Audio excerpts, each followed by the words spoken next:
बॉलीवुड में किसी ने प्लास्टिक सर्जरी करवा ली तो वो क्या करते हैं प्लीज? देखिए, प्लास्टिक सर्जरी दो तरह की होती है। कई बार मूवीज में ऐसे देखते हैं कि जैसे किसी का चेहरा एसिड से जल गया हो तो फिर प्लास्टिक सर्जरी करवा के उसको नॉर्मल कर दिया जाता है। ऐसा पॉसिबल होता है सच में? कि अगर मैं चाहूँ तो मैं करीना कपूर जैसी भी दिख सकती हूँ, आलिया भट्ट जैसी भी दिख सकती हूँ, but that is not true. कई बार ऐसे होता है ना, घर पे जल जाते हैं, टूथपेस्ट होती है उसका यूज करते हैं। इसका यूज करने से क्या फायदा होता है? टूथपेस्ट के इतने सारे फायदे होते हैं, तो इसकी जो कंपनी है वो ये क्यों प्रचार नहीं करती कि हमारा जो प्रोडक्ट है वो ना केवल आपके दांत साफ करेगा बल्कि आपका जले का घाव का भी इलाज कर देगा। करना चाहिए ना उनको, उनकी तो बिक्री बढ़ेगी। तो it is not made for treating a burn wound. आजकल लोगों के बाल इतने झड़ क्यों रहे हैं? FUT फॉलिकल यूनिट ट्रांसप्लांट, तो उसके अंदर क्या करते हैं, पूरी स्ट्रिप ऑफ टिश्यू, आपके बाल का पूरा एक स्ट्रिप, उसी हिस्से से पूरा स्ट्रिप उठाते हो, उसके अंदर से इंडिविजुअल फॉलिकल्स को अलग करते हो और बाद में उनका प्रत्यारोपण यानी ट्रांसप्लांट किया जाता है। जो एक बार ट्रांसप्लांट कर लिए बाल दोबारा नहीं झड़ते वो? आपने आज ट्रांसप्लांट कराया है तो लगभग 4 से 6 हफ्ते में जितने भी हेयर ट्रांसप्लांट हुए तो सारे के सारे झड़ जाएंगे।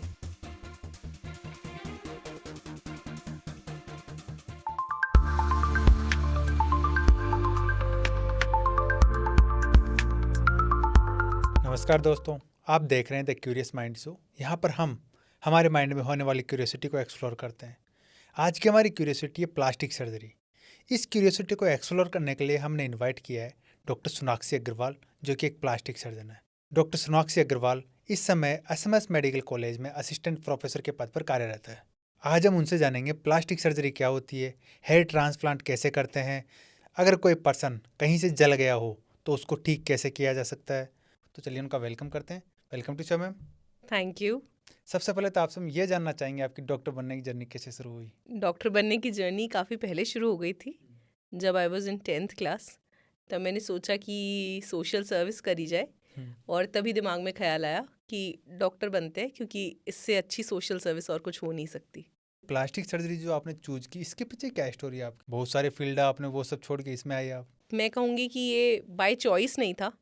कई बार हम बहुत सारे डिसीजन डेस्टिनी पे छोड़ देते हैं, तो इट वाज वन ऑफ दोस्त। मैंने ज़िंदगी में बहुत सारे फैसले खुद किए, लेकिन इस मोड़ पे आकर के मैंने सोचा कि अब जो है भगवान पे छोड़ देते हैं। तो I got a very decent rank. मेरी नीट SS जो एग्ज़ाम होता है उसमें एक अच्छी रैंक थी, जिससे काफ़ी सारी ब्रांचेस मेरे लिए ओपन थी। सर्जिकल ऑन्कोलॉजी, प्लास्टिक सर्जरी, बस ये मानो कि by God's grace I chose plastic surgery, that's it. Plastic surgery में जो प्लास्टिक वर्ड यूज होता है, ये प्लास्टिक वर्ड क्यों यूज होता है? तो ऐसा है कि बहुत बार पेशेंट्स भी ऐसे पूछते हैं कि भाई मैडम, प्लास्टिक अगर घर से लाएं तो कितना कॉस्ट पड़ेगा।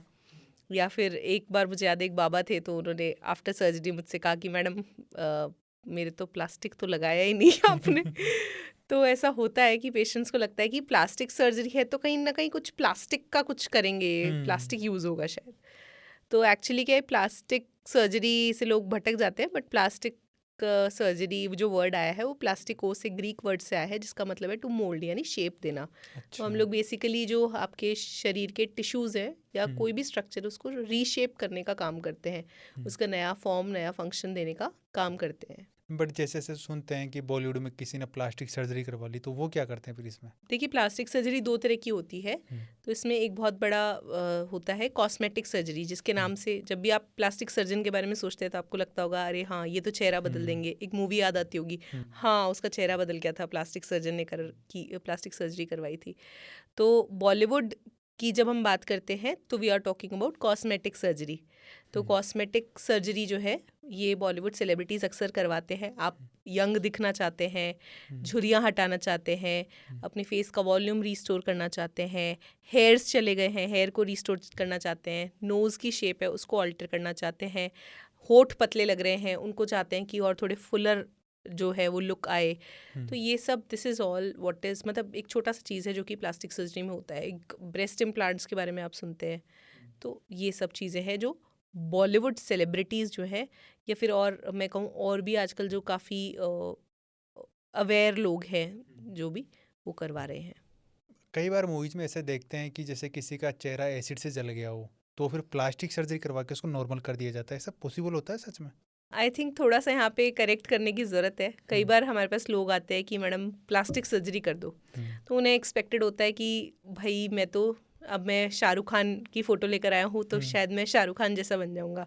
और जब मैं छोटी थी वाकई में मुझे भी ऐसा लगता था कि प्लास्टिक सर्जरी वाले तो सच में ही चेहरा ही बदल देते होंगे कि अगर मैं चाहूँ तो मैं करीना कपूर जैसी भी दिख सकती हूँ, आलिया भट्ट जैसी भी दिख सकती हूँ, but that is not true. हम बदलते हैं, बट देन हम आप ही के बॉडी को बदलेंगे ना, आपको किसी और के जैसा नहीं बना सकते। तो वही है कि आपका जो स्ट्रक्चर है वो हम बदल सकते हैं। तो आलिया भट्ट बना सकते हैं आपको, बाकायदा आप आलिया भट्ट होने चाहिए हो तो आप आलिया भट्ट जैसे लगोगे, तो वो है। तो ये एक्सपेक्ट करना, देखो सिर्फ भगवान ही है जो सब कुछ कर सकता है ना, इस दुनिया के अंदर जो रचना करने वाला है वो तो भगवान ही है। तो हम तो क्या कर सकते हैं, हम मॉडिफाई कर सकते हैं, हम उसे चेंज नहीं कर सकते, दैट्स इट। अभी आपने एक वर्ड यूज किया था, कॉस्मेटिक सर्जरी।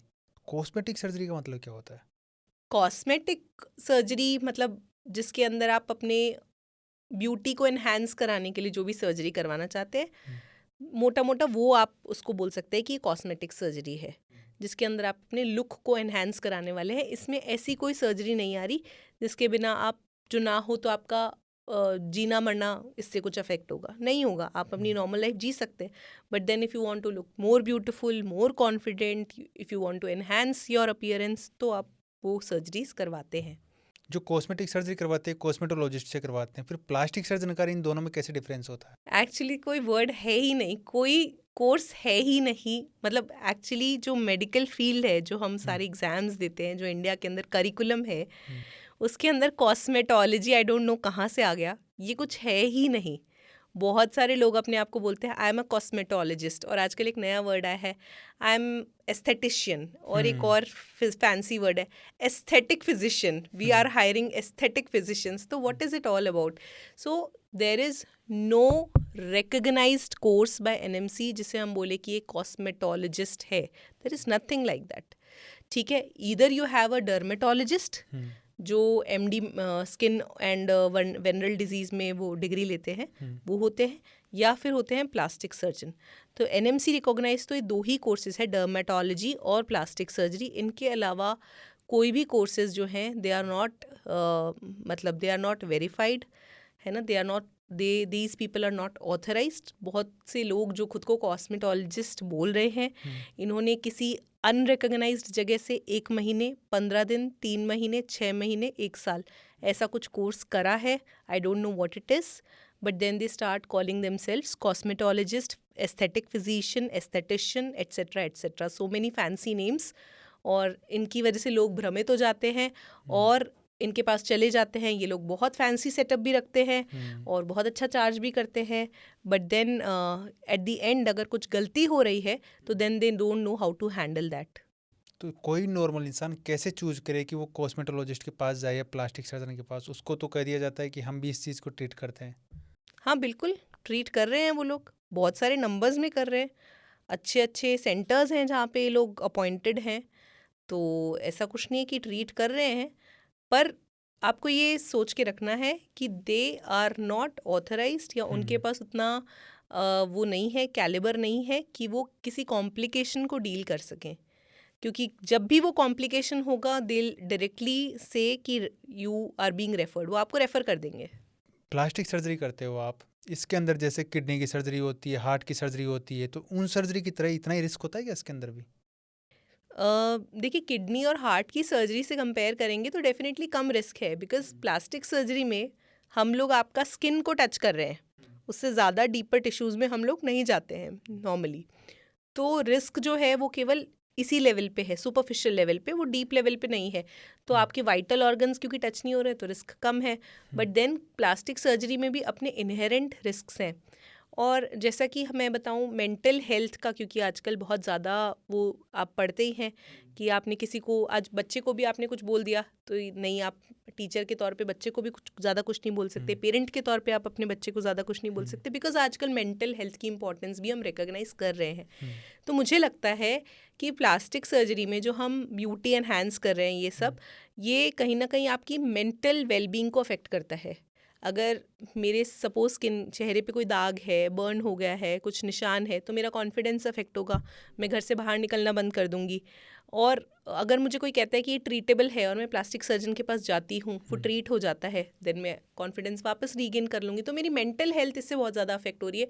हालांकि इससे डायरेक्टली मेरी फिजिकल हेल्थ अफेक्ट नहीं हो रही है, जैसे कि बाकी सर्जरीज में होती है, किडनी की, हार्ट की सर्जरी में, बट वो मेंटल हेल्थ वाला एक पॉइंट है। और यहीं पे मैं किसी प्लास्टिक सर्जन के पास जाती हूँ कि मेरी नाक टेढ़ी है, इसको थोड़ा ठीक कर दो, और सपोज़ जो सामने वाला इंसान है वो मुझे वो रिज़ल्ट नहीं दे पाता है जो मैं चाहती हूँ, तो इससे मैं, और मेरी नाक अब अज्यूम करें कि और बेकार दिखने लग गई, या मुझे ऐसा लग रहा है कि यार ये तो पहले ही ठीक थी, अब तो ठीक नहीं लग रही है, तो मेरी मेंटल हेल्थ पे आई थिंक ज़्यादा असर आएगा। और क्योंकि आजकल मेंटल हेल्थ का जो हमारी इम्पोर्टेंस है हम लोग समझ रहे हैं, तो कहीं ना कहीं प्लास्टिक सर्जरी का भी एक जो कॉम्प्लिकेशन है जिसको हम कह रहे हैं, वो भी आपको काफ़ी डीपली अफेक्ट कर सकता है, ऐसा मेरा मानना है।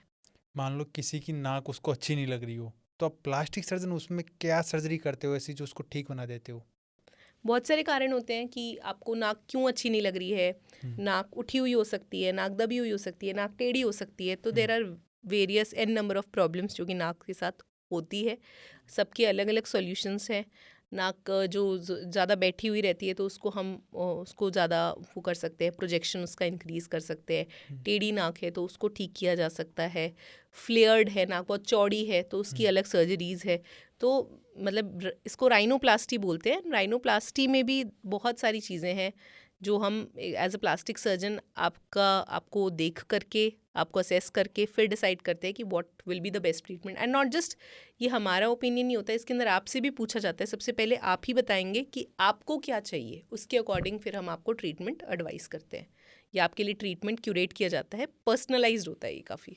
बट क्या होता है ना, लोगों में से डर रहता है कि जैसे आप सर्जरी करोगे तो आप कट करोगे कहीं से, तो वो कट करोगे वो ठीक होगा या नहीं होगा? नहीं, मतलब प्लास्टिक सर्जरी इसीलिए है क्योंकि देखिए, अगर हम पूरा नाक को यहाँ से खोल करके और फिर कुछ कुछ करेंगे तो फिर वो तो स्कार दिखेगा। तो आप देखते हैं कि सेलिब्रिटीज़ करवाते हैं राइनोप्लास्टी, तो बिल्कुल ऐसे उनकी नाक तो बहुत अच्छी हो जाती है, कुछ पता ही नहीं चलता है। आपने बहुत सारे सेलिब्रिटीज़ को देखा होगा इस तरीके से। तो उसके अंदर क्या होता है कि हमारा, इसको दो तरह की राइनोप्लास्टी होती है, ओपन राइनोप्लास्टी और क्लोज राइनोप्लास्टी। तो ओपन के अंदर ज़रा सा चीरा आता है और वो भी नाक के इस जगह पे आता है, तो बिल्कुल दिखता नहीं है, बिल्कुल भी पता नहीं चलेगा, इम्परसेप्टेबल है। और एक क्लोज्ड होती है, उसके अंदर तो और ही वो है, और ही आपके नाक के अंदर से बिल्कुल अप्रोच किया जाता है। तो जो भी स्कार्स हैं प्लास्टिक सर्जरी में इसी तरीके से दिए जाते हैं कॉस्मेटिक सर्जरी में, कि वो हाइड किए जा सकें, मतलब छुपाए जा सकें। तो कितने टाइम का प्रोसीजर होता है टोटल? डिपेंड्स कि कितना चीज़ें इन्वॉल्व है, आपको क्या क्या करेक्शन देना है। आपको मल्टीपल चीज़ों को करेक्ट करना है, नाक चौड़ी है उसे भी ठीक करना है, नाक का प्रोजेक्शन भी इंक्रीज़ करना है, डॉर्सम को भी करेक्ट करना है। तो डिपेंड्स कि कितना नंबर ऑफ़ प्रोसीजर्स उसके अंदर हम कर रहे हैं, उस पर डिपेंड करता है। और इस पर भी डिपेंड करता है कि आपका फर्स्ट सर्जरी है कि आपका मल्टीपल सर्जरीज से पहले हो चुके हैं। उससे कोई फ़र्क पड़ता है मल्टीपल सर्जरी से? हाँ, डेफिनेटली। हर एक सर्जरी के बाद में स्कारिंग हो जाती है। स्कारिंग मतलब कि आपने पहली कुछ सर्जरी करी थी तो उसकी वजह से अंदर का टिश्यू एकदम चिपका चिपका हो जाता है। तो जब आप सेकंड सर्जरी के लिए जाते हैं तो थोड़ा डिफ़िकल्ट होता है वापस से वो चिपके हुए टिश्यू को वापस छुड़ाना। कई बार ऐसे होता है ना, जैसे पेशेंट सोचता है कि प्लास्टिक सर्जरी से इसको बिल्कुल ठीक कर देंगे। हम्म हाँ, बहुत सारे पेशेंट्स को ऐसा लगता है कि मतलब कुछ भी है तो प्लास्टिक सर्जरी हो जाएगी तो एकदम एकदम जैसा चाहिए, एकदम साफ। तो ठीक है, हम भाई भगवान थोड़ी है, हम इंसान ही हैं, डॉक्टर्स हैं, तो everything is not possible. We try to minimalize your whatever deformity you have. जो भी आपका स्कार है, कुछ भी है, हम उसे कम कर सकते हैं। और हो सकता है कि वो थोड़ा छुपा दे, हम उसको कम कर दे, लेकिन वो एकदम चला जाएगा ऐसी कोई गारंटी आई डोंट थिंक कोई प्लास्टिक सर्जन देता होगा। इनके लिए कोई भी स्कार के लिए डेफिनेटली कुछ स्कार्स होते हैं जो मैनेजेबल होते हैं, जो ऐसी लोकेशन पे जहाँ पे स्किन एक्सेस है वो हम डील कर लेते हैं। बट हर स्कार के लिए कहना सही नहीं होगा कि हम टोटली उसको रिमूव कर देंगे। कई बार ऐसे होता है ना, घर पे जल जाते हैं, टूथपेस्ट होती है उसका यूज़ करते हैं, तो इसका यूज़ करने से क्या फ़ायदा होता है? पहली बात तो ये चीज़ बताई किसने कि टूथपेस्ट ही लगाना बचपन से चाहिए। सुनते आते हैं सभी लोग, जैसे जल गए तो घर वाले कहते हैं ये लगा ले, इससे ठंडक मिलेगी। अच्छा, और टूथपेस्ट लाल होना चाहिए कि सफ़ेद होना चाहिए? ऐसा तो किसी ने बताया नहीं, सफ़ेद ही यूज़ करते हैं ज़्यादा। अच्छा, अगर आपके पास दोनों टूथपेस्ट है, लाल और सफ़ेद, तो कौन सा वाला लगाएंगे जलने के ऊपर? सफ़ेद लगाएंगे क्यों? ऐसे, अब ये तो पता नहीं, लेकिन ऐसे कहा जाता है कि इससे ठंडक मिलती है। तो लाल वाले से नहीं मिलेगी? पता मतलब नहीं, लाल यूज़ वाला नहीं बेकार है? किया, यूज़ नहीं किया कभी। अच्छा, अगर खून बढ़ाना हो तो फिर क्या एक चीज़ है जो आप कहेंगे कि ये चीज़ खाओ या पियो तो खून बढ़ जाएगा? कई चीज़ें हैं, घर वाले सब अलग अलग बताते हैं। देखिए, मतलब मोस्टली अगर मैं ये सवाल पूछूंगी तो एक जवाब आएगा कि मैडम अनार का जूस। हम्म पेशेंट अपने आप ही मान के चलता है कि मैडम अगर खून कम है तो अनार का जूस दे दें। हम्म तो ठीक है, अनार का जूस देने में, कोई भी फ्रूट का जूस देने में कोई प्रॉब्लम नहीं है, बस आप डायबिटिक नहीं होने चाहिए। तो फ्रूट का जूस तो हेल्दी है ही है। लेकिन इसको मैं क्यों पूछ रही हूँ, आपने जो सवाल पूछा कि टूथपेस्ट बर्न पे क्यों लगाते हैं, तो इसका जवाब है कि हमारी कॉमन टेंडेंसी है कि जो जिस रंग का है उसी रंग का सब्सटेंस अगर हम लगाएंगे तो वो चीज़ मतलब बढ़ेगी। जैसे अगर खून कम है तो लाल चीज़ दे दो, खून बढ़ जाएगा। ठीक है, अगर कोई घाव हो गया है तो उसमें पस ना पड़े इसके लिए दूध मत दो, क्योंकि जो पस होती है वो सफ़ेद रंग की होती है, और दूध दे देंगे तो उनको लगता है कि पस, दूध जो है वो पस बन के निकल रहा है, बढ़ेगा पस बढ़ेगा। तो एक कॉमन भ्रांति है कि लाल चीज़ को लाल बढ़ाता है और सफ़ेद चीज़ को सफ़ेद चीज़ बढ़ा देती है। ऐसे ही जो बर्न की मोस्ट कॉमनली यूज़ करी जाने वाली हमारी क्रीम है जिसको हम बोलते हैं SSD, सिल्वर सल्फर डायजीन, वो सफ़ेद रंग की होती है। तो वहीं से कहीं ना कहीं ये भ्रांति शायद शुरू हुई कि ऐसा ऐसा सफ़ेद लोशन ही तो डॉक्टर लगाता है, और ये सफ़ेद लोशन तो हमारे पास घर पे भी है टूथपेस्ट की फॉर्म में, और ठंडा भी तो होता ही है क्योंकि उसमें मेंथॉल वगैरह ऐसी चीज़ें होती है। बट कोई डॉक्टर आपको एडवाइस नहीं करेगा कि कभी भी आप कोई भी टूथपेस्ट आप लगाएं आपके बर्न वुंड के ऊपर। आपको जो है, क्योंकि उसके अंदर मैं सबसे, जब भी कोई घर वाला, एक्चुअली हमारे घर में भी ऐसा होता है कि कोई बोल ही देता है कि जल गया बेटा, फटाफट फटाफट ये टूथपेस्ट लगा लो। तो मैं घर वालों को अक्सर ये बोलती हूँ कि अगर वाकई में इस टूथपेस्ट के इतने सारे फ़ायदे होते तो इसकी जो कंपनी है वो ये क्यों प्रचार नहीं करती कि हमारा जो प्रोडक्ट है वो ना केवल आपके दांत साफ करेगा बल्कि आपका जले का घाव का भी इलाज कर देगा। करना चाहिए ना उनको, उनकी तो बिक्री बढ़ेगी। तो it is not made for treating a burn wound. तो एज अ डॉक्टर तो बिल्कुल मैं नहीं कहूँगी कि टूथपेस्ट आप लगाएं। तो फिर घर पे क्या करना चाहिए उनको, प्राइमरी ट्रीटमेंट? सबसे ज़्यादा इम्पॉर्टेंट जो लोग नहीं करते हैं, स्पेशली मैं बहुत इसके लिए मैं on a very serious note में ये बात बोलना चाहूँगी कि जब भी जल जाए हमेशा पानी में हाथ को, या जो भी जला हुआ पार्ट है उस पर पानी डालना है। अच्छा। बहते हुए पानी के अंदर उस पार्ट को डालें और रखें उसको कई देर तक, तो आपका जो बर्न जो हुआ है उसकी जो गहराई है वो बहुत कम हो जाएगी। लोग अक्सर क्या करते हैं कि जो भी जल गया है फटाफट फटाफट उसको हटाया और उसके ऊपर कुछ ढक लेते हैं, बांध लेते हैं, ऐसा कुछ कर लेते हैं, पानी से नहीं धोते हैं। पता नहीं लोगों को पता नहीं क्या भय है एक तो पानी का, कि कभी भी चोट लगेगी तो पानी से तो बिल्कुल भी नहीं धोएंगे। पानी तो उनको ऐसा लगता है पानी लग गया तो पता नहीं क्या बर्बादी हो जाएगी। हमारे पेशेंट्स को मैं देखती हूँ, कोई भी स्टिच लाइन होगी, कुछ होगा, मैडम जी इस पे पानी तो मैंने 25 दिन हो गए, 20 दिन हो गए, 6 महीने हो गए, पानी नहीं लगाया जी। मतलब घाव ठीक हो गया पर इतनी गंदगी उस पर इकट्ठी हो गई कि मेरे को ऐसे खोद खोद के वो गंदगी साइड करनी पड़ रही है जब मुझे उसे ड्रेसिंग करनी है। तो मतलब लोग पता नहीं पानी, आई डोंट नो कहाँ से आता है ये कि पानी नहीं लगाना है। माना कि पुराने ज़माने में पानी जो होता था वो अच्छा नहीं होता था, शायद गाय भैंसे भी उसी पानी में नहाती थी और उसी में लोग नहाते थे और गंदा पानी रहता था, तो शायद इस वजह से उनको लगता होगा कि कॉन्टैमिनेटेड वाटर का एक्सपोजर ना हो जाए, तो वो वहाँ से आया होगा। पर आज तो आपके घर में अच्छा म्युनिसिपल वाटर का सप्लाई आता है जो पहले से उसका कुछ ट्रीटमेंट होकर आता है, प्री ट्रीटेड वाटर होता है वो, उसको आप पी भी सकते हैं।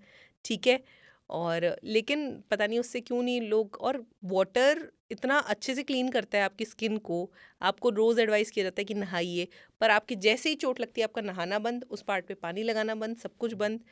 तो बहुत ही मेजर कारण है जिसकी वजह से आपका घाव भरता नहीं है।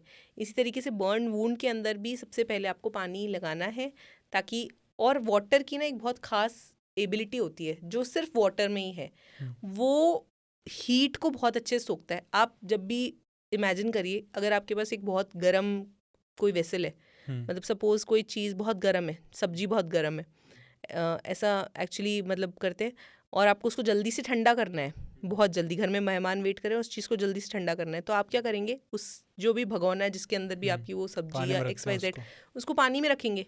क्यों रखेंगे पानी के अंदर? किसी और में तो नहीं रखा, तेल में तो नहीं रखा, मिट्टी में तो नहीं रखा, पानी में क्यों रखा? वो उसके टेम्परेचर के बराबर कर देता पानी जो है ना वो मैक्सिमम हीट एब्जॉर्ब कर सकता है। पानी के अंदर हीट एब्जॉर्प्शन की जो कैपेसिटी है वो किसी भी और लिक्विड से या किसी भी और सब्सटेंस से ज़्यादा है, ये प्रूवन है। और इसीलिए पानी एक ऐसा एकमात्र सब्सटेंस है जो कि आपको बर्न वुंड के ऊपर इमीडिएटली डालना चाहिए, और ज़रूर डालना चाहिए, और इसका कोई ऑल्टरनेटिव नहीं है। कुछ लोग कहते हैं पेट्रोल डाल लो, कुछ लोग कहते हैं मिट्टी डाल लो, कुछ ये डाल लो, वो डाल लो, सिर्फ पानी और सिर्फ पानी, और ज़रूर डालना है, वरना बर्न वूंड जो है बहुत गहरा चला जाएगा।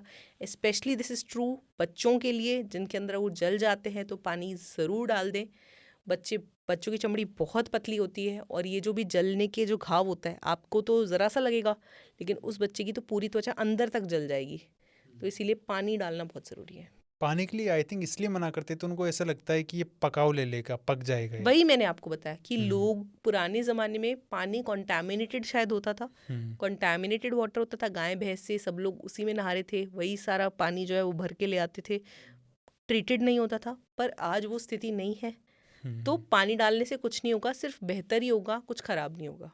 हम बचपन से एक चीज़ देखते आ रहे हैं, कई बार ऐसे होता है किसी को लग जाती है बच्चे के, तो घर वाले कहते हैं कि इसके ऊपर यूरिन कर लो, सुसु कर लो, मतलब इसके ऊपर। ऐसा क्यों कहते हैं? पुराने टाइम में लोगों के पास साफ पानी का जो एक्सेस है वो इतना नहीं होता था। ज़्यादातर पानी कॉन्टैमिनेटेड होता था, जो तालाब के अंदर है, घर के आसपास कुछ इस तरीके का कुंड बना रखा है, वहाँ से आ रहा है पानी, तो इतना कॉन्टैमिनेटेड होता था। तो अगर वो लोग डालते थे तो इन्फेक्शन हो जाता था।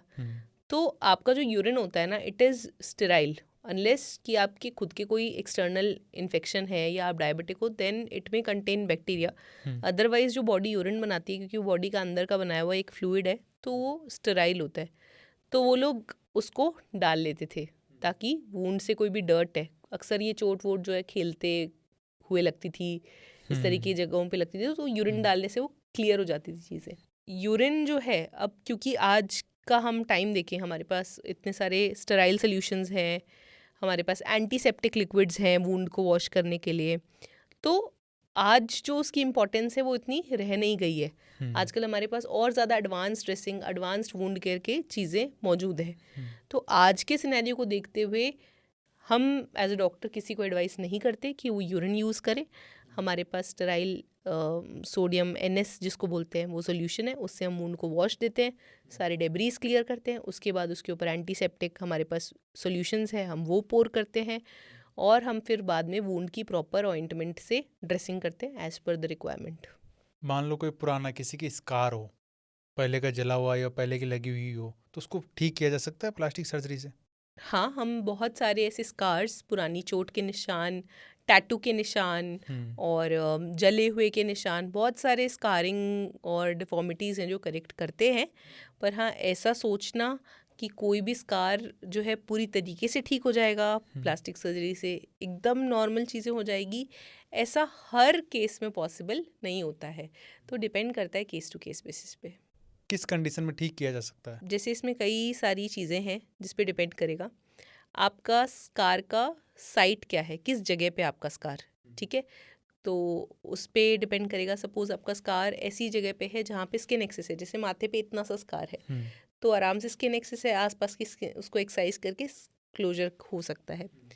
दूसरा इम्पॉर्टेंट चीज़ है size of the scar. Scar अगर आपके पूरे चेहरे को इन्वॉल्व कर रहा है, काफ़ी बड़े हिस्से को इन्वॉल्व कर रहा है, साइज़ बड़ा है, तो डेफिनेटली मुश्किल ज़्यादा आएगी। फिर उसके बाद में और भी चीज़ें हैं जिसके अंदर की कलर भी आता है, तो हर कलर के अकॉर्डिंग जो है, जैसे लेज़र से अगर हम ट्रीटमेंट करना चाहते हैं तो डिफरेंट कलर्स के लिए जो है जो एफिकेसी है वो वेरी करती है। स्पेशली अगर मैं टैटूज़ की बात करूँ, तो जो आपके अब देखते हैं काले रंग के टैटू होते हैं, कुछ लोगों के गुदवाए हुए, कुछ लोगों के रंगीन टैटू गुदवाए हुए होते हैं, तो कौन सा आपको लगता है कि ज़्यादा मुश्किल होगा किसको हटाना? काले को। गलत।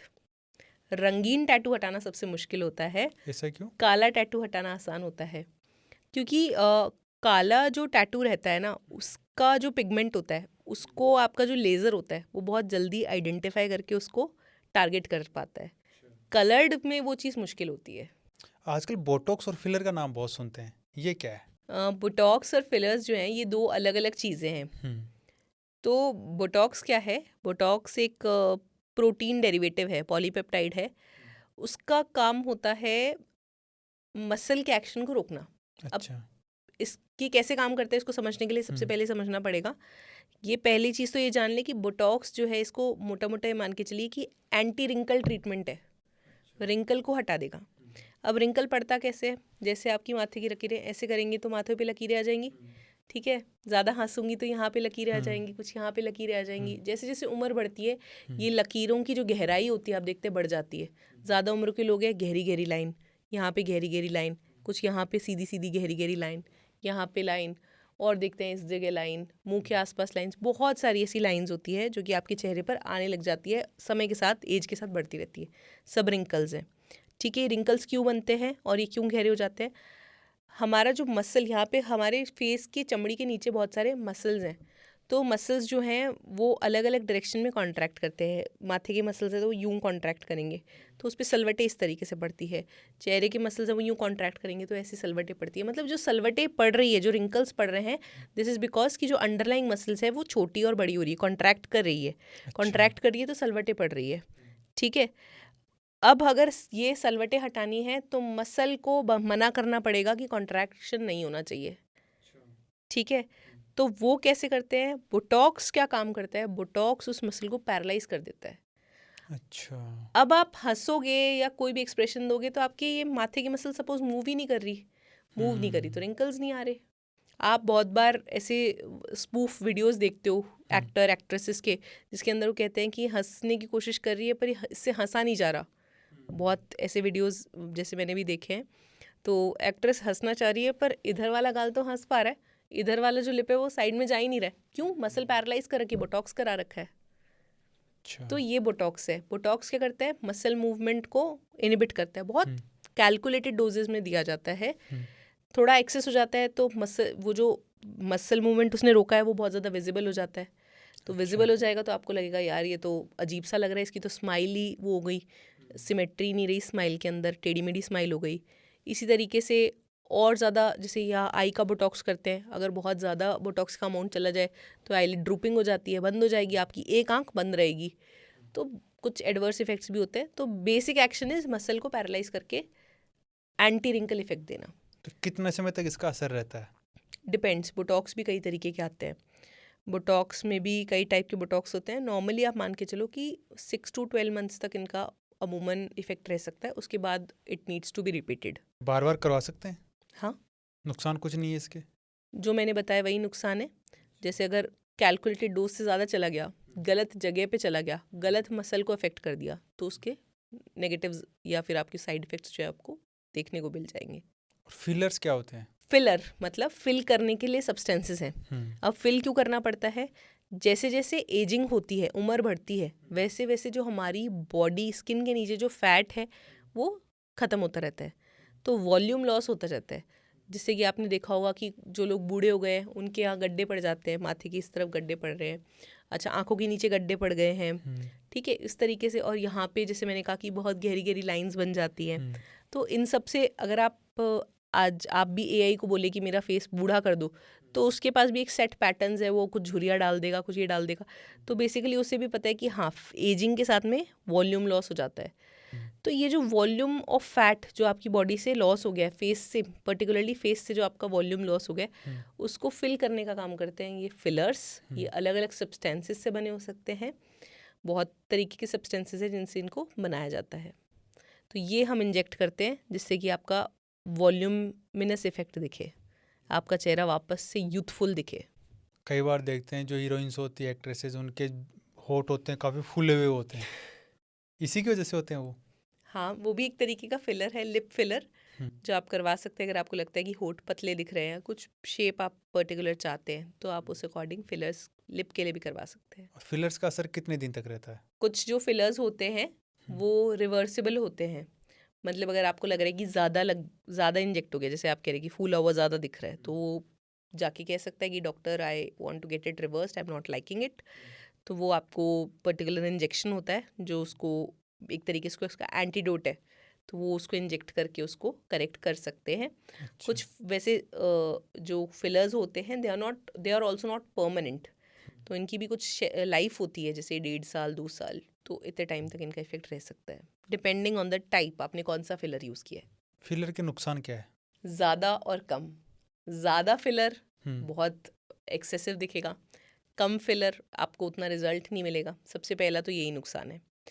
दूसरा नुकसान है कि फिलर अगर गलती से गलत जगह चला गया, जो कि एक बहुत ही रिमोट पॉसिबिलिटी है, अगर वो आपकी आर्टरी में चला गया, तो मेनली ऐसा होता है कि ये जो आपका ये वाला रीजन होता है फेस का, इसको डेंजर एरिया ऑफ फेस बोलते हैं, क्योंकि यहाँ की जो नसें होती हैं वो डायरेक्टली ब्रेन से कम्युनिकेट करती हैं। तो अगर फिलर इस रीजन में करवाया जाए, ये lower part of the nose and upper lip का ये वाला रीजन, तो यहाँ के आसपास के रीजन के अंदर अगर आपने कोई इंजेक्शन गलत प्लेन में डाल दिया और गलती से वो आपकी वेसल के अंदर चला गया है वो फिलर, तो डायरेक्टली आपकी ब्रेन में चला जाएगा। वहाँ वो एन नंबर ऑफ कॉम्प्लिकेशंस करा सकता है, ब्लाइंडनेस हो सकती है। सो बहुत सारे कॉम्प्लिकेशंस है। It is the worst complication of fillers that I am talking about. तो ये भी हो सकता है। तो आपका जो पहला सवाल था कि कॉस्मेटोलॉजिस्ट से करा लो ना ट्रीटमेंट, क्या फ़र्क पड़ रहा है, प्लास्टिक सर्जन के पास क्यों जाना, क्योंकि definitely they will charge you more. आज कोई इतनी डिग्री लेके बैठा है, इतने सालों तक उसने मेहनत करके एक डिग्री ली है, तो he will charge you more. Cosmetologist हो सकता है बहुत सस्ते में आपको ऑफर कर रहे हो ट्रीटमेंट, और बहुत सस्ते से सलून पे भी बैठा होगा वो cosmetologist, but then he doesn't know कि क्या क्या प्रॉब्लम्स कहाँ पे हो सकती है और उन्हें कैसे ट्रीट करना है। ये जो डेंजरस एरिया ऑफ फेस होता है, तो कहावत में ऐसे कहा जाता है ना कि तेरा गुस्सा नाक पे चढ़ रखा है, इसीलिए कहा जाता है कि हमारी बॉडी के अंदर कुछ स्पेसिफिक रीजन्स होते हैं जिन हम्म। पे फ्लशिंग जो होती है ज़्यादा प्रोमिनेंट होती है। तो जैसे कई बार हम बहुत ज़्यादा गुस्सा करते हैं तो नाक लाल हो जाती है, तो बोलते हैं ना, अरे तेरी नाक लाल हो गई, नाक लाल होगी, गुस्सा आ रहा है क्या तेरे को। तो वो जो फ्लशिंग है वो इन पार्ट्स पे थोड़ा ज़्यादा प्रोमिनेंट दिखती है, इसीलिए शायद ऐसा कहते हैं। जो डार्क सर्कल्स होते हैं और आंखों के नीचे की जो सूजन होती है, इसमें प्लास्टिक सर्जरी कितना हेल्पफुल है? डार्क सर्कल्स होने के कई कारण हो सकते हैं। हम्म। कई बार आंखों के नीचे गहरे गड्ढे होते हैं, हम्म। तो वो भी ऐसा लगता है कि स्किन काली है। हम्म। ठीक है, डार्कनिंग भी हो जाती है स्किन की, उससे भी डार्क सर्कल्स की अपीयरेंस आती है। तो इसमें प्लास्टिक सर्जरी, मेडिकल और सर्जिकल दोनों ही ट्रीटमेंट का रोल है। अगर टीयर ट्रॉफ्स बोलते हैं आंखों के नीचे जो गड्ढे होते हैं, तो टीयर ट्रॉफ्स को अगर हम वो कर दें, मतलब बेसिकली उस गड्ढे को फिल कर दें, तो आपका जो डार्क सर्कल या आंखों के नीचे एक तरीके से कालेपन के जो प्रॉब्लम है वो कई हद तक सॉल्व हो सकती है। अपने अंदर फैट ग्राफ्टिंग या कोई भी फिलर्स आपने डाल करके उनको लेवल कर दिया, तो आपकी आंख बहुत हद तक सही लग सकती है। और दूसरा चीज़, जैसे मैंने बोला कि स्किन जो होती है यहाँ की लिड्स की पतली होती है, जिसकी वजह से यहाँ पे जो डार्कनिंग होना काफ़ी ज़्यादा कॉमन होता है। तो इसका एक तो प्रिवेंशन है कि आप यहाँ पे सनस्क्रीन अप्लाई करें। लोग सनस्क्रीन लगाते हैं बट आँख के आसपास नहीं लगाते हैं। तो पहली चीज़ तो आप प्रिवेंट कर सकते हैं इस डार्कनिंग को बाय अप्लाइंग सनस्क्रीन। दूसरा, कई सारे मेडिकल ट्रीटमेंट हैं जो कि पिगमेंटेशन के लिए लिए जा सकते हैं। फेस लिफ्ट क्या होता है? जैसे जैसे हम लोग बूढ़े होते हैं वैसे वैसे जो हमारे टिश्यूज़ होते हैं वो लैक्स हो जाते हैं, लटक जाते हैं, चमड़ी लटकी हुई जैसी रहती है ना। तो लटकी हुई चमड़ी एजिंग का एक साइन है। तो अगर अपन उस चमड़ी को लिफ्ट दे दें बाय एनी मीन्स, तो आप यंग यूथफुल लग सकते हो। तो यही फेस लिफ्ट का कॉन्सेप्ट है कि हम जो चमड़ी है उसको लिफ्टेड अपीयरेंस देते हैं, तो जिससे हमारी जो ये जॉ लाइन है ये प्रोमिनेंट दिखती है, एक्सेसिव जो भी रिंकलिंग है वो चली जाती है, सैगी स्किन है वो चली जाती है, तो अपने आप एक यूथफुल अपीयरेंस आती है। That is the whole concept of face lift. तो क्या इसकी वजह से 50 का इंसान 30 का दिख सकता है? डिपेंड करता है, यस बिल्कुल दिख सकता है। प्रोसीजर क्या होता है इसका? अलग अलग तरीक़ों से फेस लिफ्ट किया जाता है। तो बेसिकली हमारे चेहरे के नीचे एक स्मास करके लेयर होती है, एस मास। तो एस मास लेयर जो होती है, SMAS, तो इस सब मस्कुलर एपिन्यूरोटिक सिस्टम बोलते हैं इसको। इसको हम खींचते हैं और ये इंसेशन जो होता है बिल्कुल ही कान के पास से दिया जाता है, और फिर आप जो है इसको इस प्लेन के अंदर जा कर के इस लेयर को लिफ्ट करके प्लाइकेट करके और यहाँ पे जो है आप बंद करते हो, तो आपका फेस जो है वो एक लिफ्टेड अपीयरेंस आने लग जाती है। कई बार आप एक्सेसिव स्किन जो होती है उसको आप कट कर सकते हो, एक्सेसिव जो भी टिश्यू है आप उसको कट भी कर सकते हो, वो भी एक पॉसिबिलिटी है। और इसमें एक और आजकल इनोवेशन है जिसको हम बोलते हैं थ्रेड लिफ्ट। तो बेसिकली एक थ्रेड है जिसको इंसर्ट किया जाता है, हम्म, वो बार्ब्ड होता है, मतलब कांटेदार होता है। तो आपकी चमड़ी के अंदर अंदर अंदर जाएगा, सुई से उसको घुसाते हैं और वो वहाँ पे स्टिक हो जाएगा और फिर उसको खींचते हैं तो लिफ्टेड अपीयरेंस आ जाती है। तो ये भी एक तरीका है। तो इसका असर कितने दिनों तक रहता है? तो जैसे कि मैंने जो आपको फर्स्ट प्रोसीजर डिफाइन किया, उसका असर तो लॉन्ग लास्टिंग है, क्योंकि वो तो आपने पूरा ही टिश्यू लिफ्ट करके उसको सूचर किया है या एक्सरसाइज कर दिया है। और जो थ्रेड लिफ्ट का जो ड्यूरेशन है वो डिपेंड करता है कि आपका कितनी टाइम तक वो जो थ्रेड है उसकी इंटेग्रिटी मेंटेन रहती है। अच्छा, तो उस पर डिपेंड करता है। इसके कुछ नुकसान होते हैं? हर सर्जरी के जैसे नुकसान होते हैं वैसे ही इसके भी नुकसान हो सकते हैं। आप जब इस तरह की सर्जरी कर रहे हैं तो you have to make sure, मतलब कि आपको सारी एनाटमी अच्छे से पता हो। इन्हीं प्लेन्स के अंदर से हमारी बहुत इंपॉर्टेंट जो नर्व्स है, फेस की नर्व्स हैं, वो गुजरती हैं। तो आपको ध्यान रखना होता है कि वो डैमेज नहीं होनी चाहिए। कई बार ऐसे कहा जाता है ना कि अगर किसी की सर्जरी कर दी, प्लास्टिक सर्जरी, तो उसका चेहरा बिल्कुल बदल जाता है, पहचान ही बदल जाती है। सच में ऐसा होता है? बदल सकते हैं आप, डिपेंड करता है आप क्या क्या और कितना करवाना चाहते हैं। हम्म, पर ऐसे अक्सर जो लोग होते हैं, हमें मतलब एज अ प्लास्टिक सर्जन हमें भी देखना पड़ता है। हम अपना पेशेंट चूज़ करने से पहले हमें भी कॉशियस रहना पड़ता है। हम्म, कुछ कुछ ऐसी इनको बोलूँगी कि दिमागी कुछ ऐसी डिसऑर्डर्स है जिनके अंदर लोग चाहते हैं कि उनको हर चीज़ में अपने अंदर कमी दिखती है, जिसको बॉडी डिस्मॉर्फिक डिसऑर्डर बोलते हैं। अगर वो इंसान शीशे में देखेगा उसे नाक भी टेढ़ी लगेगी, उसको अपनी आँख भी सही नहीं लगेगी। तो ऐसे लोग बहुत ज़्यादा डॉक्टर शॉपिंग करते हैं।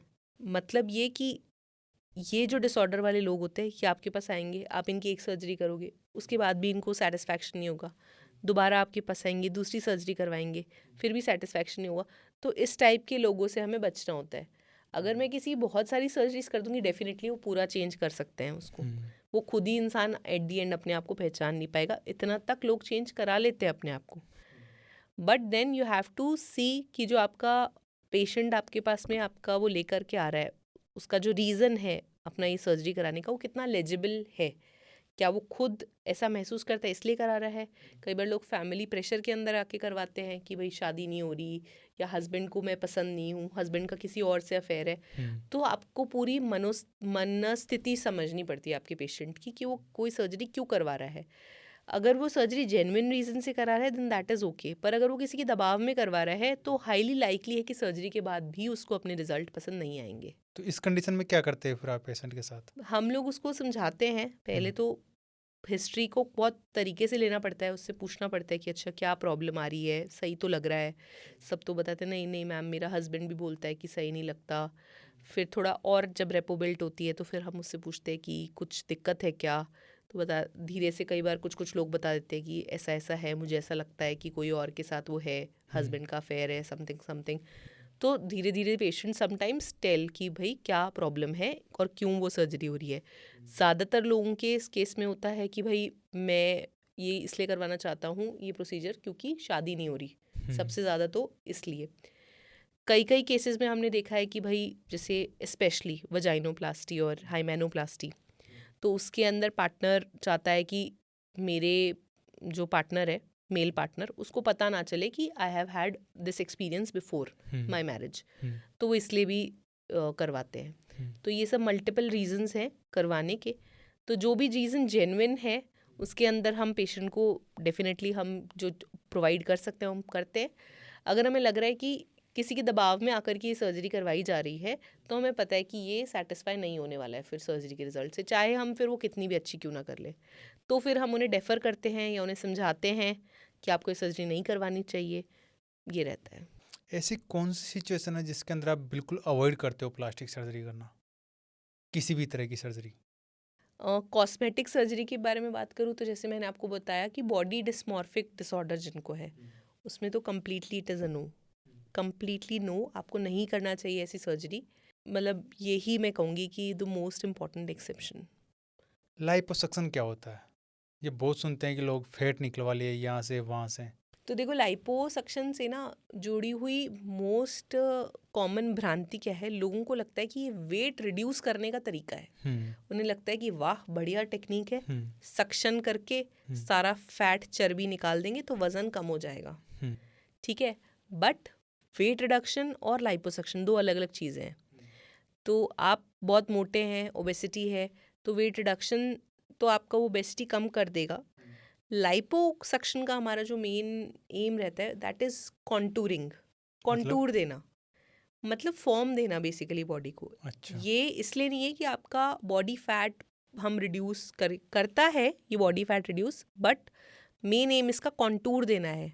सपोज आप, कई बार ऐसा होता है ना कि हम बहुत जिम जा रहे हैं लेकिन हमारा स्पेशली फीमेल्स के अंदर कि एक पार्ट पे फैट है वो कभी जाता ही नहीं है। जैसे आप बोलोगे यार मैं खूब जिम कर लिया, पेट पे से फैट नहीं जा रहा। कई बार फीमेल्स बोलती है खूब जिम कर लिया, एक तो हाथों पे से फैट नहीं जा रहा, थाइस पे से फैट नहीं जा रहा। तो कुछ ऐसे एरियाज होते हैं ना स्टबन फैट के, जिद्दी फैट नहीं जा रहा, उसके लिए है लाइपोसक्शन, कॉन्टूर देने के लिए है लाइपोसक्शन। तो इसके बाद में अगर मान लो ये सर्जरी किसी ने करवा ली, उसके बाद वो जंक फूड खा रहा है, वापस से फैट जमा हो गई, तो फिर वापस जमा हो सकती है।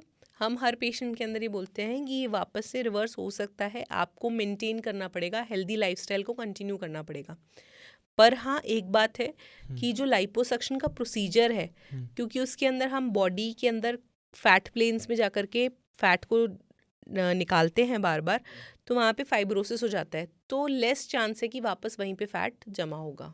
अच्छा। तो कम चांस रहता है। फैट तो डेफिनेटली आपका बॉडी फैट परसेंटेज बढ़ेगा तो फैट कहीं ना कहीं तो अक्यूमुलेट होगा। बहुत से लड़के ऐसे होते हैं जिनको गायनिकोमेस्टिया मतलब मेल बूब्स उनके मोटे हो जाते हैं, तो इस प्रॉब्लम को कैसे ठीक करें? सर्जरी से, प्लास्टिक सर्जरी के तरीके से हम गायनेकोमेस्टिया की प्रॉब्लम को ट्रीट कर सकते हैं। मोस्टली जो पेशेंट्स हमारे पास आते हैं वो अडोलेसेंट एज ग्रुप के आते हैं। तो जिन बच्चों को लगता है कि यार मैं वेस्ट पहनता हूँ, बनियान पहनता हूँ तो अच्छा नहीं लगता, मेरे साथ वाले मुझे छेड़ते हैं, तंग करते हैं, तो उनको एक इनहिबिशन होता है। कई बार टी शर्ट्स पहनते हैं, टाइट टी शर्ट्स पहनते हैं, तो भी ऐसे लोग जनरली शर्ट्स पहनते हैं, थोड़ा उनको दिक्कत लगती है। स्विमिंग करना है या जैसे जो भी स्पोर्ट्स हैं इस टाइप के जहाँ पे आपको थोड़ा सा वेस्ट पहननी है, कुछ पहनना है, तो वो थोड़ा वो रहते हैं, दूर दूर रहते हैं इन चीज़ों से। तो सोशल ऑकवर्डनेस आने लग जाती है, तो हम ऐसे लोगों को definitely we offer them surgery. अगर हमें लगता है कि ये चीज़ और डेवलप नहीं कर रही है, इट हैज़ स्टॉप्ड प्रोग्रेसिंग, तब हम उन्हें बोलते हैं कि आपको सर्जरी करवा लेनी चाहिए। और 2 तरीके हैं depending on the grade of gynaecomastia, कितना ग्रेड है उस गायनेकोमेस्टिया का। तो लाइपोसक्शन है जिसके अंदर हम एक्सेसिव फैट को लाइपोसक्शन की विधि के द्वारा रिमूव करते हैं, और दूसरा एक होता है मैस्टेक्टमी, जिसके अंदर हम कई बार क्या होता है मेल्स के अंदर भी फीमेल्स के जैसे थोड़ा बहुत ग्लैंड्स डेवलप हो जाती हैं, जैसे महिलाओं में होती है, पूरा तरीके से उस तरीके से नहीं होती लेकिन थोड़ा बहुत ग्लैंड डेवलप हो जाती है, तो उसको हम रिमूव कर देते हैं। तो ये सबक्यूटेनियस मैस्टेक्टमी इसको बोलते हैं, और इसमें ब्रेस्ट की ग्लैंड हम हटा देते हैं। फिर तो एक बार इसको ठीक कर दिया तो दोबारा से प्रॉब्लम नहीं होती? जैसे अगर सिर्फ फैट रिमूवल किया है तो वापस फैट आएगा, तो देयर इज़ अ लाइकलीहुड कि वो वापस डिपॉजिट हो जाए, लेकिन ग्लैंड जो रिमूव की है वो वापस फॉर्म नहीं होती। इस सर्जरी के बाद क्या वो जिम स्टार्ट कर सकते हैं? हाँ, गायनेकोमेस्टिया के बाद में वंस आपका वूंड वगैरह सब प्रॉपरली हील हो गया है, अब कुछ दिक्कत आपको नहीं आ रही है, you can start gym. There is no ऐसा कॉन्ट्राइंडिकेशन कि नहीं करना, कर सकते हो। प्रेगनेंसी के बाद कई फीमेल्स में बेली फैट हो जाता है या बेली लटक जाती है, तो उनको कैसे ठीक कर सकते हैं? तो बहुत अच्छा सवाल पूछा आपने।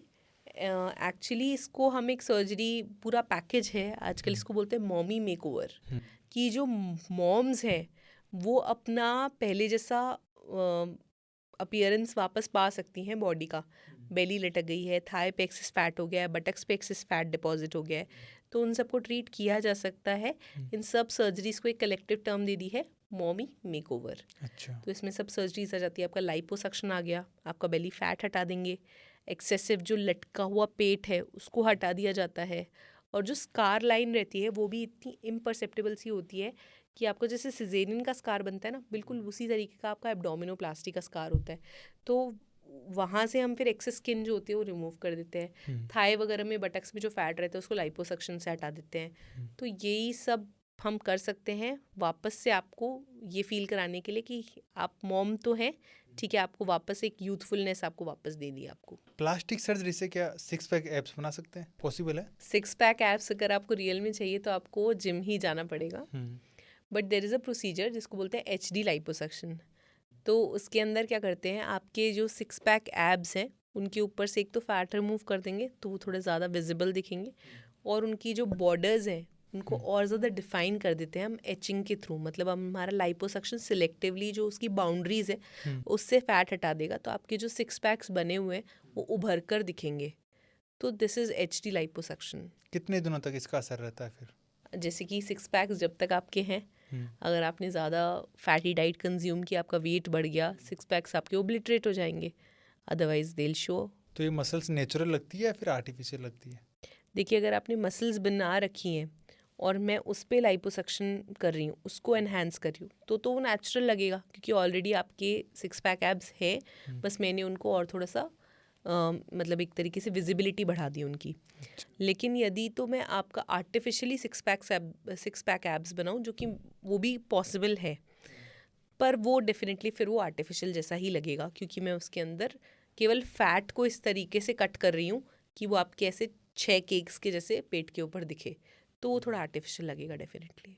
जो सर्जरी के बाद जितने भी स्कार रह जाते हैं वो नेचुरली चले जाते हैं या फिर लेजर से निकालते हो आप उनको? नहीं नहीं, हम हर स्कार को, सर्जिकल स्कार को हम नहीं निकालते।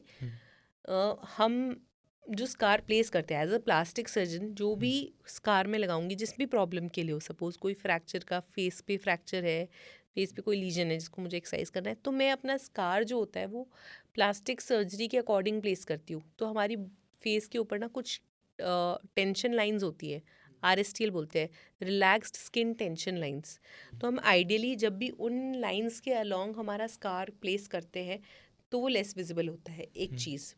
दूसरी चीज़, हम जो स्कार जो सर्जरी करते हैं उसका जो भी इंसिशन होता है उसको हम कोशिश करते हैं कि वो नेचुरल फोल्ड्स के अंदर प्लेस हो। जैसे नाक का ये वाला हिस्सा अगर मैं इसी के थ्रू कट करके और एक्सपोज कर रही हूँ, कोई चीज़ लीजन यहाँ है पर मैंने सपोज अप्रोच इधर से किया है या इधर से किया है, तो मेरा जो स्कार है वो लेस विजिबल हो जाएगा। दूसरा, जैसे ये वाला हिस्सा है, यहाँ से अप्रोच कर रही हूँ, ये लेटरल आईब्रो वाला हिस्सा है, तो ऐसे बहुत सारे फेस के अंदर एरियाज़ है जहाँ से, जो हिडन एरियाज़ है जहाँ से मैं अपने लीजन को मतलब लीजन को अप्रोच कर सकती हूँ, तो हम उनका इस्तेमाल कर सकते हैं। तो ये 2 मेन चीज़ें हैं जहाँ से हम स्कार देते हैं, मतलब जो भी इंसेशन देते हैं। तो हम स्कार लाइंस को हाइड करने की कोशिश करते हैं। कभी कभी कोई स्कार ऐसा होता है जिसमें पेशेंट हमसे बोलता है कि नहीं मुझे तो और इसको वो करना है, या बाहर से कोई सर्जरी करा के आए उसको और थिन चाहिए या और इनविजिबल बनाना है, तब हम उसको प्लास्टिक सर्जरी से कम करने का भी वो प्रोसीजर करते हैं। लेजर का यूज कब करते हो? लेज़र का यूज़ करते हैं जब स्कार आपका हाइपर पिगमेंटेड रहता है, उस स्थिति में आप लेज़र के यूज़ से भी उसको जो है वो ठीक कर सकते हो। आजकल लोगों के बाल इतने झड़ क्यों रहे हैं? बाल झड़ने के बहुत सारे कारण हैं, मेल्स में अलग है, फीमेल्स में अलग है। मोस्ट कॉमनली अगर अपन बात करें तो सबसे ज़्यादा तो आता है कि एक तो होता है एज रिलेटेड हेयर फॉल, या जिसको हम बोले जेनेटिक, है ना। जैसे कि मेल्स के अंदर एक सर्टेन एज के बाद आप देखते हो कि हेयर फॉल स्टार्ट हो जाता है, गंजापन आने लगता है, हेयर लाइन रिसीड करने लगती है, ठीक है। तो इसको बोलते हैं पैटर्न बाल्डनेस, ठीक है। ये मेल पैटर्न बाल्डनेस और फीमेल पैटर्न बाल्डनेस, महिलाओं के अंदर, पुरुषों के अंदर ये अलग अलग तरीके से होता है। मेल्स के अंदर आप देखोगे कि यहाँ से बाल गायब हो रहे हैं, बीच में खड्डा बन रहा है। फीमेल्स के अंदर ओवरऑल थिनिंग होती है, बाल जो होते हैं वो पूरे स्कैल्प पे से अलग अलग जगह से रैंडमली झड़ते हैं। और पता कैसे चलता है, जैसे अक्सर औरतें मांग निकालती है तो मांग धीरे धीरे धीरे धीरे चौड़ी होती जाती है, तो इस तरीके से पता चलता है। तो ये एक तो हो गया ये कि एज के हिसाब से आपके बाल झड़ते चले जाते हैं। दूसरा एक मोस्ट कॉमन रीज़न है स्ट्रेस, तो स्ट्रेस से भी जो है आपका हेयर फॉल बढ़ सकता है। तीसरा होता है न्यूट्रिशनल डेफिशिएंसीज, तो अगर आपके खाने पीने में किसी पर्टिकुलर माइक्रो न्यूट्रिएंट की डेफिशिएंसी है तो उससे भी आपका हेयर जो है वो अफेक्ट होता है। तो ये 3 जो है बड़े कारण जिनको मैं कहूँगी ये हो सकते हैं। कई बार कुछ एक बीमारियों के अंदर भी हेयर फॉल हो सकता है, तो वो चौथा कारण आप उसको बोल सकते हो। तो ये मोटे मोटे रूप से 4 कारण हैं। हेयर ट्रांसप्लांट में क्या करते हैं? हेयर ट्रांसप्लांट बहुत ही मुझे वो सही लगता है, बिल्कुल खेती जैसा है। कैसे? कि जैसे आप खेत के अंदर पौध लगाते हैं तो वैसे ही हेयर ट्रांसप्लांट के अंदर आप प्लांट लगा रहे हैं, तो आप बाल का एक पौधा लगा रहे हैं। और वो पौधा आपने कहाँ से उठाया है, वो पौधा आप सर के उस हिस्से से उठाते हो जहाँ पे काफ़ी सारे पौधे ऑलरेडी प्रेजेंट हैं। तो आपके सर के अंदर पीछे की तरफ एक स्ट्रिप होती है जो कि आप देखते हैं कि इंसान पूरा गंजा हो गया, बाल सारे उड़ गए, पीछे की एक स्ट्रिप रह जाती है। तो वो जो एरिया होता है ना, वो हमारा बॉडी के अंदर वो एरिया ऐसा है जो कि जहाँ से हेयर फॉल बहुत ही कम होता है, रेजिस्टेंट है वो एरिया हेयर फॉल के लिए। तो वहाँ से आप अपना पॉज यानी कि हेयर का फॉलिकल उठाते हो, आगे की तरफ जहाँ से हेयर लॉस है वहाँ पे छेद बनाते हो और उस फॉलिकल को आप उस छेद के अंदर डाल देते हो। तो ये जो मैंने आपको टेक्निक बताई है इसको बोलते हैं FUE, मतलब फॉलिकल यूनिट एक्सट्रैक्शन। ओके, ठीक है, इसी की तरीके से एक और प्रक्रिया होती है जिसको बोलते हैं FUT, मतलब फॉलिकल यूनिट ट्रांसप्लांट। तो उसके अंदर क्या करते हैं, एक पूरी स्ट्रिप ऑफ टिश्यू, आपके बाल का पूरा एक स्ट्रिप, उसी हिस्से से पूरा स्ट्रिप उठाते हो, उसके अंदर से इंडिविजुअल्स फॉलिकल्स को अलग करते हो और बाद में उनका प्रत्यारोपण यानी ट्रांसप्लांट किया जाता है। जो एक बार ट्रांसप्लांट कर लिए बाल दोबारा नहीं झड़ते वो? बिल्कुल झड़ते हैं, और आप हैरान हो जाएंगे कि आपने आज ट्रांसप्लांट कराया है तो लगभग 4 से 6 हफ्ते में जितने भी हेयर ट्रांसप्लांट हुए तो सारे के सारे झड़ जाएंगे। फिर क्या मतलब है ट्रांसप्लांट करवाने का? तो हर बंदा यही सोचता है, जब वो डॉक्टर हम उनको बताते हैं कि 4 से 6 हफ्ते बाद में आपके जितने भी अपने फॉलिकल्स लगाए हैं वो सारे झड़ जाने वाले हैं, तो एक बार तो इंसान सोचता है यार सारा पैसा वेस्ट ये तो। बट क्या होता है ना कि आपका जो हेयर का शाफ्ट है केवल वो झड़ता है। तो हेयर के अंदर 2 पार्ट है, एक रूट है और एक शाफ्ट है, यानी कि एक जड़ है और एक ऊपर का पौध है। ठीक है, तो अगर जड़ इंटैक्ट है ना, जड़ को कोई नुकसान नहीं पहुंचा है, तो वापस से पौध उगाएगी, ये तो आप भी जानते हैं। तो इसी तरीके से जब हेयर लॉस होता है आफ्टर ट्रांसप्लांटेशन, तो वो केवल शाफ्ट जो है वो टूट करके अलग हो जाता है। तो थोड़े समय बाद में क्योंकि रूट इंटैक्ट होती है तो वो ग्रोथ वापस से आ जाती है। लेकिन ऐसे कहा जाता है कि अगर किसी ने हेयर ट्रांसप्लांट करवा लिया उसके बाद वो गर्म पानी से नहीं नहा सकता, ठंडे पानी से नहीं नहा सकता। हाँ, तो बिल्कुल कुछ एक प्रिकॉशंस है जो आपको आपकी जो नई खेती है उसके लिए ध्यान देना है। तो आपको बहुत ही जेंटली उनकी केयर करनी है। कोई भी एक्सट्रीम्स ऑफ टेम्परेचर हैं, ज़्यादा गर्म पानी, ज़्यादा ठंडा पानी, ये सब अवॉइड करने हैं। और ज़्यादा रगड़ रगड़ के शैम्पू करना, ये भी अवॉइड करना है। क्लीनलीनेस मेंटेन करनी है, समय समय पे आपके डॉक्टर को दिखाना है। स्मोकिंग वगैरह से दूर रहना है। तो ये कुछ बेसिक चीज़ें हैं जो हर डॉक्टर आपको बताता है आफ्टर हेयर ट्रांसप्लांट। कितने टाइम का प्रोसीजर होता है हेयर ट्रांसप्लांट के लिए? हेयर ट्रांसप्लांट के अंदर आप मोटा मोटा माने तो डिपेंड, कम से कम 6 से 8 घंटे की सर्जरी है, और इस बात पे भी डिपेंड करता है कि आपकी कितने फॉलिकल्स को आपको ट्रांसप्लांट करना है। कॉस्ट कितना आता है इसका? ये जो कॉस्ट है इट इज़ वेरी वेरिएबल। अब इसी में हम बात करें कि जो हमारे कॉस्मेटोलॉजिस्ट्स हैं सो कॉल्ड, वो तो इसको बहुत नॉमिनल रेट्स पे भी ऑफ़र कर देंगे। फिर देन कुछ लोग जो है डिग्री जिनके पास है वो लोग का अलग रेट हो सकता है, क्योंकि वो आपको एकदम जेन्युइन सर्विस प्रोवाइड कर रहे हैं। फिर कॉस्ट आपका एक और फैक्टर पे डिपेंड करता है, वो है नंबर ऑफ़ फॉलिकल्स कितने ट्रांसप्लांट करे गए हैं। तो आजकल रेट पर फॉलिकल के हिसाब से डिसाइड होता है, जिसमें आपका 30 से 50 रुपए तक पर फॉलिकल का रेट हो सकता है। इससे ज़्यादा भी हो सकता है depending upon the centre and the expertise of the doctor. तो टोटल कितना कॉस्ट आ जाता है, कितने की ज़रूरत पड़ती है मिनिमम? समवेयर फ्रॉम 70,000 से लेकर के ऊपर, तो आप कितना भी चले जाइए, तो इस रेंज के अंदर कुछ कुछ रहता है हेयर ट्रांसप्लांट। जिनका रंग काला होता है वो गोरा होना चाह रहे होते हैं, तो क्या प्लास्टिक सर्जरी के थ्रू गोरा हो सकता है इंसान? देखिए, प्लास्टिक सर्जरी नहीं कहूँगी, लेकिन बहुत सारे ऐसे ट्रीटमेंट्स हैं जो स्किन को ब्राइटनिंग इफेक्ट देते हैं। ठीक है, तो स्किन आपकी ज़्यादा ब्राइटन अप हो जाएगी। तो कुछ ऐसे ट्रीटमेंट्स हैं, कुछ FDA अप्रूव्ड हैं, कुछ नहीं भी हैं। तो ये there are these treatments in the market जिनको रॉन्गली लेबल किया जाता है कि स्किन वाइटनिंग ट्रीटमेंट्स हैं। तो इनमें से कुछ एक जैसे IV ग्लूटाथियोन की ड्रिप का नाम अगर आपने कभी सुना हो, काफ़ी सुना है। तो ये जो ड्रिप है ये एडमिनिस्टर करी जाती है। तो ग्लूटाथियोन जो है it is a powerful antioxidant. तो बेसिकली ये हमारे स्किन के अंदर भी एक बहुत ही एंटीऑक्सीडेंट की भूमिका निभाता है और हमारी स्किन को थोड़ा ब्राइटन अप कर देता है। जो भी फ्री रेडिकल से डैमेज हो रहा है स्किन को, क्योंकि हम इतना स्ट्रेसफुल एनवायरनमेंट में काम करते हैं, हम इतना पॉल्यूशन से एक्सपोज होते हैं, तो स्किन के अंदर फ्री रेडिकल डैमेज होता रहता है। तो अगर हम IV ग्लूटाथियोन की ड्रिप लगवाते हैं तो फ्री रेडिकल डैमेज प्रिवेंट हो जाता है, स्किन के अंदर यूथफुल ब्राइटनड वो इफेक्ट आता है। But it is not FDA approved, this treatment is not FDA approved. और इसको अगर आप किसी अनऑथराइज्ड पर्सन से करवा रहे हो तो definitely you are playing with your health. Skin grafting क्या होती है? स्किन ग्राफ्ट, सबसे पहले दोनों शब्दों का मतलब पता है हमें। स्किन तो पता है क्या होती है, हम्म। ग्राफ्ट का मतलब होता है कि बिना वैस्कुलरिटी के एक टिश्यू को, एक ऊतक को एक जगह से दूसरी जगह शिफ्ट करना।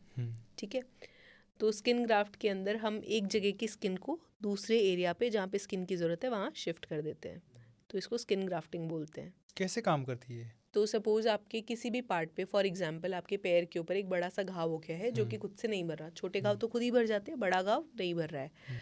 तो अब लंबे समय तक जब वो घाव नहीं भरता है तो हम उसके ऊपर कुछ कुछ एरियाज से, जो आपके hidden areas of the body होते हैं, वहाँ से स्किन लेते हैं और उसको उस पार्ट पे लगा देते हैं। तो ये स्किन की जो लेयर है हमने जहाँ से ली है, जहाँ से उठाई है, उसको बोलते हैं डोनर एरिया। तो और जहाँ पे लगाई है उसको बोलते हैं रेसिपिएंट एरिया। तो जो डोनर एरिया है, अब आप सोचेंगे कि यार इन्होंने एक जगह से स्किन निकाल ली और दूसरी जगह लगा दी, तो जो डोनर एरिया उसका क्या होगा, वो कैसे भरेगा, वहाँ तो नया घाव बन गया। आता है दिमाग में?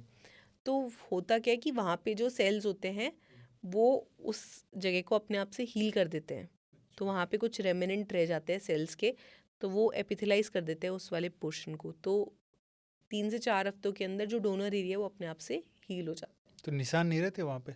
थोड़ा निशान रहता है, इसीलिए मैंने बोला कि जहाँ से हम स्किन लेते हैं हम कोशिश करते हैं कि वो ऐसा हिस्सा हो जहाँ जो ज़्यादा विजिबल ना हो, जैसे कि थाइज़। लोग जनरली शॉर्ट्स तो पहनते ही है पब्लिकली, तो फिर थाइज़ से मोस्टली हम ये ग्राफ्ट हार्वेस्ट करते हैं। कोई भी पेशेंट है अगर वो सर्जन चुन रहा है अपनी सर्जरी के लिए, तो किन किन बातों को ध्यान में रख के उनको सर्जन चुनना चाहिए? अगर आप प्लास्टिक सर्जन की बात करें तो प्लास्टिक सर्जन का चुनाव करते वक्त सबसे पहले आपको ये देखना चाहिए कि आप जिस व्यक्ति से प्लास्टिक सर्जरी करवाने जा रहे हैं, स्पेशली कॉस्मेटिक सर्जरी के लिए मैं बोलूँगी, कि वो उसकी डिग्री क्या है। आप कोई कॉस्मेटिक सर्जरी करवाना चाहते हैं तो जिस डॉक्टर के पास आप जा रहे हैं आप चेक करिए कि उसकी क्वालिफ़िकेशन क्या है। क्या वो एक MBBS डॉक्टर है, क्या उसने नेसेसरी डिग्री ली है, क्या वो एक डर्मेटोलॉजिस्ट या फिर एक प्लास्टिक सर्जन है, तो उसने क्या ऐसी क्वालिफ़िकेशन होल्ड कर रखी है। वो आप ज़रूर गूगल पे या जिस भी तरीके से आप उससे पूछ करके आप उसका क्वालिफ़िकेशन चेक करें, उसका एक्सपीरियंस चेक करें, और जो भी रिव्यूज़ हैं उस डॉक्टर के वो आप ज़रूर चेक करें। हालांकि आजकल हम देखते हैं कि रिव्यूज़ कैन ऑल्सो भी फेक बनाए जा सकते हैं, तो इसमें ज़रूरी है कि आप एटलीस्ट अपनी बेसिक जो भी आप जांच कर सकते हैं regarding the qualification of the doctor, regarding the experience of the doctor, regarding the feedback of other patients that you know. और डॉक्टर से आप जब मिलते हैं तो उनसे सारी चीज़ें समझें, ना केवल कि सर्जरी किस प्रकार से होगी बल्कि क्या क्या कॉम्प्लिकेशंस हो सकते हैं पोस्ट सर्जरी, सभी को डिटेल में समझना भी ज़रूरी है डॉक्टर से। एंड देन डिसाइड कि आपको किससे सर्जरी करवानी है, स्पेशली कॉस्मेटिक। अगर किसी को सर्जरी के रिजल्ट पसंद नहीं आए तो क्या उसको अंडू करना पॉसिबल है? हाँ, कुछ एक केसेस के अंदर कुछ सर्जरीज को हम अनडन कर सकते हैं। जैसे हमने बात करी थी कि फिलर्स, तो कुछ एक फिलर्स होते हैं जिन जैसे कि हाइलुरोनिक एसिड के फिलर्स, तो एक पर्टिकुलर उनको रिवर्सल किया जा सकता है। हाइलुरोनिडेज का इंजेक्शन आता है, वो उसको गला देगा और आपका रिवर्सल आप अचीव कर सकते हो। कुछ एक चीज़ें हैं जिनका रिवर्सल पॉसिबल है या करेक्शन पॉसिबल है। राइनोप्लास्टी, सपोज नाक की सर्जरी करी, अब आपके नाक की सर्जरी का रिजल्ट पेशेंट को सपोज नहीं पसंद आया, तो देयर इज़ अ पॉसिबिलिटी कि आप थोड़ा बहुत मॉडिफिकेशन बाद में भी कर सकते हो। तो there is scope of some improvement in many of the surgeries, but सब में नहीं होता। बचपन में ऐसे क्या होता था ना, जब शुरू शुरू में मूछें आना शुरू होती थी तो पापा की रेजर लेके बाथरूम में जाके अपनी मूछें बना लेते थे कि और अच्छी मूछें आएगी। ऐसा क्यों होता है? और देखिए ये ना बहुत कॉमन लोगों के अंदर भ्रांति मैं कहूँगी है। उन्हें लगता है कि अगर रेज़र किसी जगह पे चला दी तो फिर वहाँ बाल उगाएंगे, और वो बाल क्या है, मैस्कुलिन, मतलब ऐसे दाढ़ी जैसे बाल आएंगे, इस टाइप के बाल आने लग जाएंगे। ये केवल ना कि लड़कों में होता है, जैसे कि आपने बताया कि यंग लड़के जनरली छुप छुपा के पापा की रेज़र यूज़ करके सोचते हैं कि यार अब दाढ़ी नहीं भी आ रही तो रेज़र फेर ली तो आ जाएगी। और ये इधर लड़कियों में भी होता है। कैसे? लड़कियां क्या सोचती है कि अगर फेस पे, देखिए फेस के हेयर को रिमूव कराने के लिए लड़कियों के पास बहुत सारे ऑप्शंस है। तो हेयर रिमूवल बाय वैक्सिंग भी हो सकता है, थ्रेडिंग भी हो सकता है, एंड देन अनदर तरीका है कि आप रेज़र से भी तो हेयर रिमूव कर सकते हैं। बट लड़कियां क्या सोचती हैं, उन्हें क्या बताया जाता है उनके बड़ों के द्वारा कि अगर आपने रेज़र फेरी, तो फिर तो आपकी मैस्कुलिन ग्रोथ स्टार्ट हो जाएगी। तो ये सबसे बड़ी भ्रांति है आपके। अगर आप एक लड़की हैं और अगर आपका हार्मोनल बैलेंस ठीक है तो आपके फेस के ऊपर मैस्कुलिन हेयर नहीं आएंगे, ठीक है। हर एक हेयर की एक प्रॉपर्टी होती है। हेयर आपकी पूरी बॉडी पे, अभी जो आप फेस का हिस्सा देख रहे हैं मेरा, जहाँ पे आपको लग रहा है कि इनके यहाँ पे बाल नहीं है, बट आप माइक्रोस्कोपिकली देखेंगे, मैग्नीफाई करके देखेंगे, वहाँ पे भी छोटे छोटे बाल अभी भी मौजूद है, ठीक है। तो बाल आपके शरीर के हर हिस्से के ऊपर है, लेकिन वो बालों की जो प्रॉपर्टी है वो वैसी नहीं है जैसे मेरे सर के बालों की है, ठीक है। तो हर एक एरिया के बालों की प्रॉपर्टी अलग अलग होती है। मेल्स के अंदर जो दाढ़ी वगैरह के बाल आते हैं वो सब हॉर्मोन्स की वजह से आते हैं। जब उनके अंदर प्यूबर्टी आती है तब उनके हॉर्मोन्स की वजह से उनके इस एरिया में बाल आने स्टार्ट होते हैं। तो होता क्या है कि लड़कों को लगता है यार रेज़र फेरने की वजह से ये बाल आना स्टार्ट हुआ है। असलियत ये है कि रेज़र नहीं भी फेरेंगे तो भी जब जिस समय पे वो बाल आने होंगे हार्मोनल इन्फ्लुएंस की वजह से वो आएंगे। और लड़कियां चाहे कितनी भी रेज़र फेर ले, क्योंकि वहाँ पे वो हेयर वेलस हेयर बोलते हैं इनको, छोटे हेयर्स को, तो अगर टेंडेंसी बॉडी की वेलस हेयर प्रोड्यूस करने की तो चाहे जितनी मर्जी बार आप हेयर पे रेज़र डाल लो, मतलब हेयर्स पे रेज़र कर लो, वैसे ही बाल आएंगे वेलस हेयर टाइप की। मतलब प्रॉपर्टी चेंज नहीं होगी, ये सब हॉर्मोन्स की वजह से होता है। इस पॉडकास्ट के माध्यम से आप पब्लिक को क्या एडवाइस देना चाहेंगे? सबसे पहले मैं यही चाहती हूँ कि प्लास्टिक सर्जरी से जुड़ी हुई जो भी भ्रांतियाँ हैं लोगों के अंदर वो दूर हो, और लोग जो भी अपना डॉक्टर है वो सही तरीके से चुन पाएँ, अपनी सर्जरी से सर्जरी जो है कॉस्मेटिक सर्जरी स्पेशली वो सही हाथों में करवा पाएँ। और मैं चाहती हूँ कि धीरे धीरे लोगों के अंदर अवेयरनेस आए about this branch, about what a plastic surgeon does and what is plastic surgery all about. आप प्लास्टिक सर्जन का क्या फ्यूचर देखते हो? आगे आने वाले टाइम में क्या क्या एडवांसमेंट आने वाले हैं इसमें? There is a lot of scope in plastic surgery. चाहे आप किसी भी फील्ड में ले लें, जो भी हम काम करें सभी के अंदर बहुत ज़्यादा स्कोप है। मेनली बात करें कॉस्मेटिक सर्जरी की तो उसके अंदर एक बूम हम देख ही रहे हैं, कैसे जो कोरियन देश हैं उनके अंदर बहुत ही ज़्यादा इसका लुक्स का वो बढ़ता ही जा रहा है इम्पोर्टेंस।